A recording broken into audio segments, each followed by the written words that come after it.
미국 복음주의의 대표 변증가 팀 켈러 목사가 향년 73세의 나이로 별세했습니다.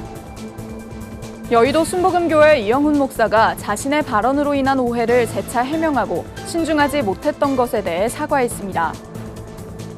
굿TV가 영화 기적을 믿는 소녀 전국 상영회를 이어가는 가운데 울산 지역에서도 첫 상영회가 열렸습니다. 영화를 관람한 성도들의 반응이 뜨거웠습니다. 믿음을 물려주기 위해 다음 세대 아이들을 이해하고 가르칠 수 있도록 돕는 신간이 나왔습니다.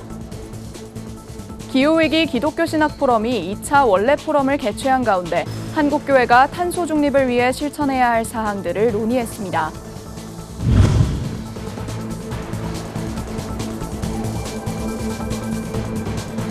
시청자 여러분 안녕하십니까? 굿TV 뉴스입니다. 탕부 하나님, 일과 영성 등 수많은 기독 베스트셀러를 집필하며 국내에서도 많은 성도들의 신앙적 롤모델이 되어온 미국의 팀 켈러 목사가 향년 73세로 별세했습니다. 2020년 췌장암 말기 진단을 받은 고인은 투병 중에도 오직 복음주의적 삶을 전하는 일에 헌신해 왔는데요. 권현석 기자가 보도합니다. 21세기 최고의 기독교 변증가로 불린 미국의 팀 켈러 목사가 현지 시간 19일 향년 73세로 별세했습니다. 팀 켈러 목사는 2020년 췌장암 4기를 진단받은 후 투병 3년 만에 소천했습니다. 고인이 설립한 뉴욕 리디머 장로교회와 고인의 아들 마이크 켈러는 현지 시간 19일 SNS 등을 통해 부고 소식을 전했습니다. 1989년 팀 켈러 목사가 개척한 리디머 장로교회는 미국 도심교회들의 쇠퇴기에도 20여 년간 5천 명 이상이 출석하는 교회로 성장했습니다. 2006년 한 통계에선 미국에서 가장 영향력 있는 교회 16위로도 선정된 바 있습니다. 2017년 목회 은퇴 이후엔 도시교회들의 개척을 돕는 시티2시티, 이른바 CTC 사역에 주력했습니다. 이어진 암 투병 기간에도 그는 전 세계 150개 도시, 1000개 이상의 교회 개척을 도왔습니다. 5년 전 방문한 한국에선 국내 목회자들에게 도시 개척 사역에 대한 노하우와 복음주의적 삶에 대한 많은 영감을 남기기도 했습니다. Having too much pride in the old culture or wanting too much the approval of the new culture. But if you're a sinner saved by grace, you're humbled so that you're not all that connected to your culture. In Jesus Christ is your justification. 탕부 하나님과 일과 영성, 또 최근 발간한 용서를 배우다까지 모든 저서가 기독교 부문 베스트셀러를 기록하며 팀 켈러 목사는 국내외 많은 성도들에게 신앙적 롤모델로도 꼽힙니다. 리디머 교회 측에 따르면 고 팀 켈러 목사의 추도 예배는 이번 주 온라인을 통해 생중계되며 세부 일정은 리디머 교회의 SNS 계정 등을 통해 공개될 예정입니다. 굿TV 뉴스 권현석입니다. 전광훈 목사의 요청으로 자유통일당 중앙당 개소식 행사에 참여했던 여의도 순복음교회 이영훈 목사가 단순 기도 부탁으로 방문한 것일 뿐 정치활동 목적은 전혀 없었다고 재차 일축했습니다. 이 목사는 중도보수로서 오직 복음으로 포용하는 것이 목회자로서의 입장이며 부주의로 논란이 된 것에 대해선 사과했습니다. 오현근 기자가 보도합니다. 최근 전광훈 목사가 주도하는 자유통일당 중앙당 개소식 행사에 참석했다 정치적 지지 활동 의혹이 일었던 여의도 순복음교회 이영훈 담임 목사가 교회 성도들 앞에서도 논란에 대해 해명했습니다. 교회 측이 배포한 보도자료에 따르면 이 목사는 21일 주일 예배에서 행사 참석과 관련한 보도들에 대해 사실관계를 재차 설명했습니다. 이영훈 목사는 설교에 앞서 교회 소유였던 이전 구피플 빌딩에 사무실을 얻어 기도해달라는 부탁을 전광훈 목사로부터 받았고 참석해보니 정당 사무실 개소식이었다고 밝혔습니다. 그러면서 갑자기 떠밀려 나가 평소 가지고 있던 공산주의에 대한 생각을 말하게 됐는데 좀 더 신중했어야 했고 이것이 시의적절치 못했다고 생각한다고 말했습니다. 목회자로서 저의 입장은 중도보수의 입장에서 좌로나 우로나 치지 않고 오직 복음으로 포용하고 화평케 하는 것입니다. 이번 일로 인해서 정치권도 각종 언론도 제가 자유통일당을 지지하거나 어떤 정적인 활동하는 것으로 절대 오해 없기를 바랍니다. 그런 일은 없을 것입니다. 자신은 철저한 반공주의자로 기독교 신앙의 자유를 찾아 월남한 가족이며 목회자로 지금까지 성경 말씀과 복음만을 붙잡고 살아왔다고 논란이 된 발언을 하게 된 배경을 설명했습니다. 그러면서도 논란을 일으킨 것에 대해선 사과했습니다. 사실 설령 사적인 자리라고 하더라도 주의했어야 되는데 저희 부주의로 자리들이 이렇게 부족합니다. 논란이 되게 되어 대단히 송구하고 이 일로 인해 마음의 불편을 느꼈을 분들에게 깊이 사과드립니다. 앞으로 절대로 이 같은 오해되는 행동이나 말을 하지 않도록 삼가 조심, 또 조심하겠습니다. 계속 부정한 정을 위해서 기도해 주시고. 구티비 뉴스 오현근입니다. 구티비 기독교 복음 방송이 국내 독점 제공하는 영화 기적을 믿는 소녀가 전국 상영회를 이어가는 가운데 울산 지역에서도 첫 상영이 진행됐습니다. 영화를 관람한 성도들은 웃음과 눈물을 지으며 영화에 집중했는데요. 그 현장을 이진우 PD가 전해드립니다. 영화 기적을 믿는 소녀 상영회가 울산 남구 소재 대흥교회에서 열렸습니다. 이번 상영회는 교회 금요 철야 예배에 맞춰서 진행됐습니다. 가족 단위로 관람을 하러 온 성도들은 영화가 시작되기 전 찬양과 기도로 짧은 예배를 드렸습니다. 상영이 시작되고 영화를 감상하며 웃음과 울음이 번갈아 나오기도 했습니다. 영화를 관람하고 나온 성도들은 신앙에 대해서 다시 생각할 수 있는 기회가 됐다며 입을 모았습니다. 예, 영화를 통해서 하나님의 살아계심과 그 기적을 생생하게 체험할 수 있었습니다. 하나님의 능력을 가장 잘 나타내는 하나님이 천지를 창조하시고 주관하시는 분이라는 것을 전하고 싶습니다. 저희가 하나님을 안지 오래되진 않았는데 그냥 정말 하나님이 계시구나라는 걸 정말 이 영화를 통해서 알게 된 것 같고 정말 기적이 있구나라는 걸 진짜 느꼈어요. 영화였지만 영화 속에서 진짜 예수님을 만난 것 같다라는 감동을 굉장히 많이 받았고요. 구티비가 지난해부터 창사 25주년을 맞아 국내에 독점 제공하고 있는 영화 기적을 믿는 소녀는 전국 교회 상영 신청이 이어지고 있습니다.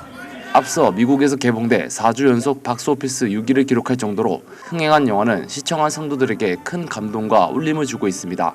구티비 뉴스 이진우입니다. 다음 세대에게 믿음의 유산을 물려주기 위해선 바른 신앙교육이 필요한데요. 올바른 신앙교육을 위해 다음 세대를 이해하고 믿음으로 인도할 수 있도록 돕는 신간이 나왔습니다. 장세인 기자가 보도합니다.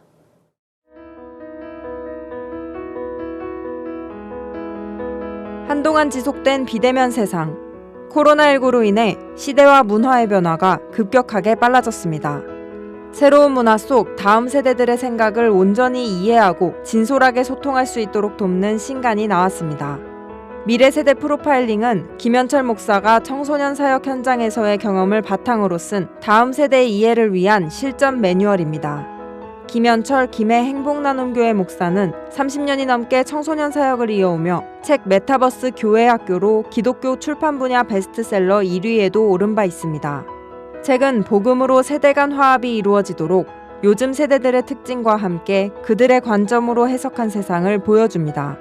또 이를 교회 안 다음 세대 교육에 적용할 수 있도록 새로운 교회 교육 실천 방안들도 소개합니다.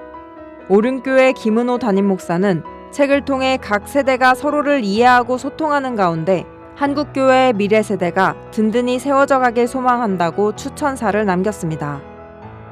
평생 지혜와 신앙을 쌓아온 조부모가 직접 손주들에게 믿음을 전수하도록 돕는 책이 나왔습니다. 신간 행복한 손자녀 신앙교육은 인생의 후반기를 보내는 이들에게 손자녀를 위한 믿음의 교사가 되겠다는 사명을 가지고 살아가라고 말합니다. 책은 노인은 훌륭한 창조자라며 하나님을 처음 접했을 때, 하나님께서 자신의 인생에 개입하신 때 등 인생의 발자취를 정리해보고 그때의 기억을 손자녀에게 들려주는 이야기꾼이 되라고 전합니다. 그리고 이를 연습해볼 수 있도록 다양한 문답도 함께 마련했습니다. 말씀 카드와 찬양을 담은 부록도 실려 있어 손주들과 재미있게 실천해볼 기회를 제공할 것으로 기대됩니다. 언젠간 이별의 아픔을 겪게 될 아이들에게 소중한 사람과의 헤어짐을 하나님 안에서 이해할 수 있도록 돕는 그림책이 나왔습니다. 신간 아기새야 높이 날아올라는 주인공 남매가 새들과 겪는 만남과 이별 그리고 치유의 과정을 통해 삶에서 겪게 되는 슬픔을 애도하고 받아들이며 앞으로 나아가는 방법을 알려줍니다. 다정한 이야기와 예쁜 그림체 그리고 중간중간 생각해볼 수 있는 질문들을 통해 하나님께서 우리를 얼마나 사랑하시는지 또 슬픔 속에서 어떻게 함께 하시는지 보여줍니다. 청소년 문학 쿨훌의 저자 문경민 소설가는 포근하고 정겨운 그림에 실린 숲속 작은 집 아이들의 성장담이라며 이 체계 방식으로 누군가의 죽음을 극복하는 시간을 보낸다면 의미 있는 생애 한 시절이 될 것이라고 추천의 글을 남겼습니다. 구티비 뉴스 장세인입니다. 탄소 중립을 위한 한국교회의 구체적인 실천 방안이 논의됐습니다. 기후위기 기독교 신학 포럼은 19일 한국기독교사회문제연구원에서 2차 원래 포럼을 개최했습니다. 이번 포럼은 지난 3월 1차 포럼에서 정한 한국교회 2050 탄소 중립 로드맵을 바탕으로 각 교단이 세운 정책에 대해 토론하기 위한 목적으로 열렸습니다. 교단으로는 대한예수교 장로회 통합, 기독교 대한감리회, 한국기독교 장로회가 포럼에 참여했습니다. 이날 발제를 맡은 녹색전환연구소 이유진 부소장은 한국교회들이 탄소 중립을 목표로 에너지 사용을 줄이는 등의 실천부터 하는 것이 중요하다고 강조했습니다. 이어 실천활동 보고와 함께 교단 간 주기적인 논의도 필요하다고 덧붙였습니다. 성경 속 마리아처럼 기도하고 마르다처럼 섬기는 어머니들의 초교파 연합 기도운동 마마클럽이 18일 전북 전주 순복음 참사랑교회에서 다시 부흥이라는 주제로 말씀 부흥회를 진행했습니다. 이날 행사에는 약 1,200여 명의 목회자들과 지역 성도들이 참여했습니다. 전북 성시화 대표 박재신 목사는 격려사에서 마마클럽 어머니들의 기도를 통해 대한민국의 미래가 열리는 놀라운 축복이 있길 기도한다고 말했습니다. 전국 마마클럽 대표 조금혁 권사도 이날 말씀 부흥회에서 사명 선언문을 낭독하고 비전을 선포했습니다. 코로나에 갇히고 마스크에 막히고 게으름에 눌려서 더 이상 이대로는 안 된다는 마음이 우리에게 있는 것 같습니다. 그러나 이제는 우리가 현장에 모여서 부르짖는 그 기도가 회복돼야 될 시간이라고 여겨집니다. 근원에 서 있는 어머니들의 기도가 살아난다면 모두가 다시 회복될 수 있지 않을까요?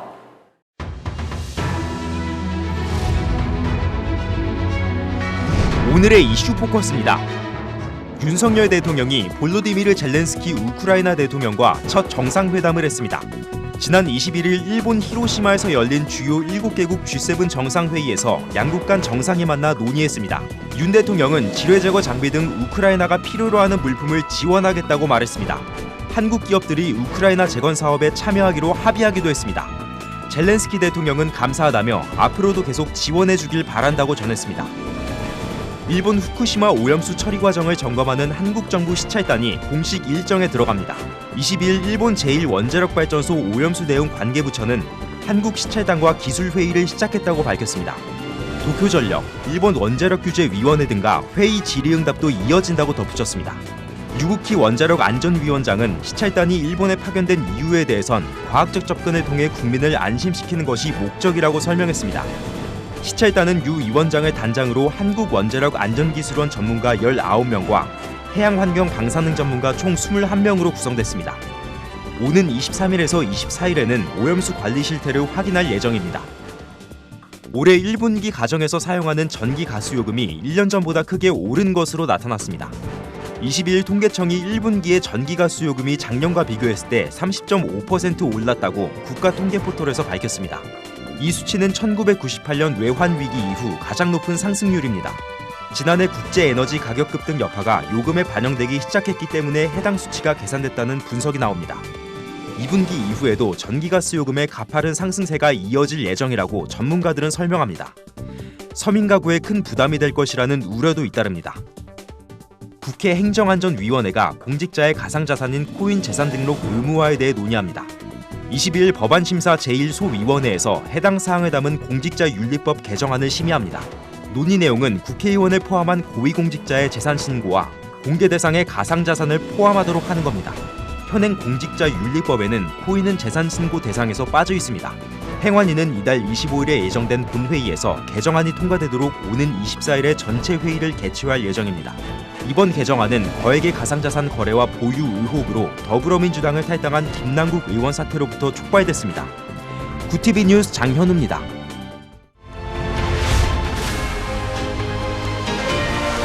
구티비 월드와이드입니다.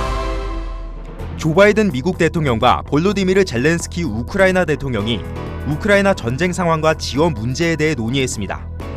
현지 시간 21일 일본 히로시마에서 열린 주요 7개국 G7 정상회의에서 미국과 우크라이나의 정상회담도 이뤄졌다고 로이터 통신 등이 보도했습니다. 이날 젤렌스키 대통령은 최대 격전지인 동부 바흐무트를 함락시켰다는 러시아의 주장은 틀렸다고 설명했습니다.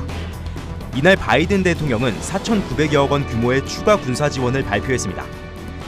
중국과 러시아가 주요 7개국 G7 정상회의에서 압박 성격의 성명이 나오자 반발했습니다. 지난 21일 중국 외교부 순 웨이둥 본부장은 난폭한 내정 간섭이라며 주중 일본 대사를 불러 항의했습니다. 러시아 세르게이 라프로프 외무장관도 G7의 행동은 국제관계 분열선을 긋는 게 목적이라고 비판했습니다. G7이 지난 20일 발표한 공동성명에서 어떠한 힘이나 강압에 의한 일방적인 현상 변경에 강하게 반대한다고 밝혔기 때문에 중국과 러시아가 반발했다는 분석이 나옵니다. 이탈리아의 환경단체가 로마의 유명 관광지 트레비 분수에 먹물을 붓고 시위했습니다. 먹물 테러는 기후위기 대응을 촉구하는 뜻에서 일어났다고 현지 시간 21일 AFP 통신 등이 보도했습니다. 환경단체 울티마 제네라치온의 활동가 7명은 화석연료에 돈을 내지 않겠다는 팻말을 들고 외치며 분수를 검은색으로 물들였습니다. 활동가들은 경찰에 의해 끌려 나온 뒤 시위 물품을 압수당했습니다. 분수 주변에 있던 관광객들 일부는 욕설과 야유를 보내기도 했습니다. 보수적인 아랍 국가로 알려진 사우디아라비아에서 첫 여성 우주인이 나왔습니다. 현지 시간 지난 21일 사우디의 줄기세포 연구원 레이아나 바르나흐가 스페이스 X를 타고 국제 우주 정거장으로 출발했다고 AP통신 등이 보도했습니다. 여성 우주인의 탄생은 최근 사우디의 보수적 이미지 탈피 흐름 분위기로 읽힙니다. 무함마드 빈 살만 사우디 왕세자가 비전 2030 계획을 시행하고 있는데 여성의 축구 경기장 출입과 운전을 허용하는 등의 사회적 움직임이 포착돼 왔습니다. 여성 우주인 양성 등 우주 비행 프로그램도 비전 계획의 일부입니다. 우주인 바르나위는 모두를 위한 꿈이 실현되는 순간이라며 감격의 뜻을 나타냈습니다. 구티비 뉴스 장현우입니다.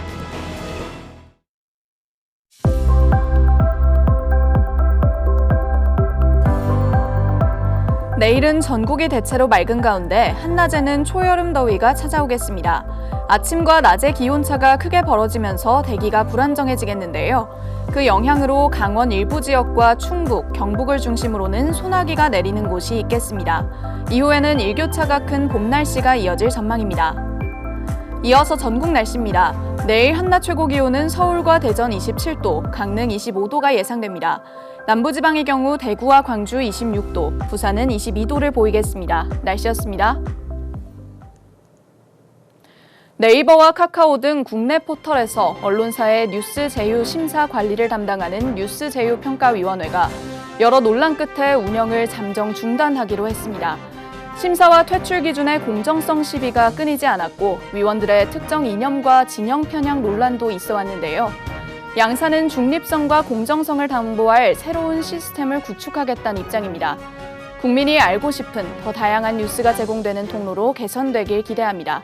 이상으로 뉴스를 마칩니다. 함께해 주신 여러분 고맙습니다.